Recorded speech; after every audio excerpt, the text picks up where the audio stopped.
My favorite story actually wasn't one story, it was 150 of them, and I didn't write any of them. They were actually written by people in Ottawa. It was a series called Capital Voices, and it was done for the sesquicentennial, Canada's 150th, and I went out and found 150 people, most at random in Ottawa, and just talked to them about whatever was on their mind. I met a man who made his living shining shoes, a homeless man, a former prime minister, just all kinds of people. At the beginning of the series, before we started publishing it, I would just drive around. I would just pick neighborhoods and sort of go, hey, I haven't been to Orleans, I haven't been to Cumberland, I should go out there, and wherever. And, but then as we started publishing them, I got readers sending in suggestions, and some of those I used as well.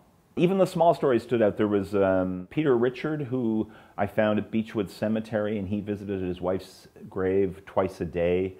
Doug Crump, it was a pouring rain day, and he was alone in a laundromat, and he agreed to speak with me. And what was on his mind was his family cottage that had been in the family for decades and decades, and that was the first year that they weren't going to have the family cottage because they sold it. And that same day I went to a bowling alley and met Erica Henry, who was bowling with her husband and 2 kids, and I believe one of her parents or one of his parents. But what was on her mind was this sort of chance happening that occurred to her a couple days earlier, where her life sort of intersected with the suicide of a man she didn't know. And I love all these stories. I think my favorite was probably Jack Calderwood, who in 1945 on Good Friday was out. He was 11 years old or so, and he was out walking with a couple of friends near Mooney's Bay, and they were just poking around, killing time. And one of his friends picked up something, didn't know what it was, and it turned out it was a hand grenade, and it went off and blew off his friend's hand, and his friend lost an eye.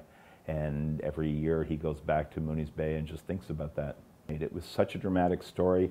He was in the hospital for some time, and he got out, but then he went back because he was feeling this pain in his backside, and it turned out it was part of his friend's hand that had blown into him.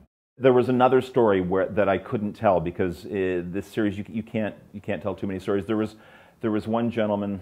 He had a great story about being a paper boy, delivering either the Citizen or the Journal back when Louis Saint Laurent was prime minister, and he delivered the paper to Louis Saint Laurent and opposition leader George Hayes, and he mentioned that at Christmas Louis Saint Laurent gave him a $1 tip, and George Hayes gave him nothing, and so for the rest of his life he always voted Liberal.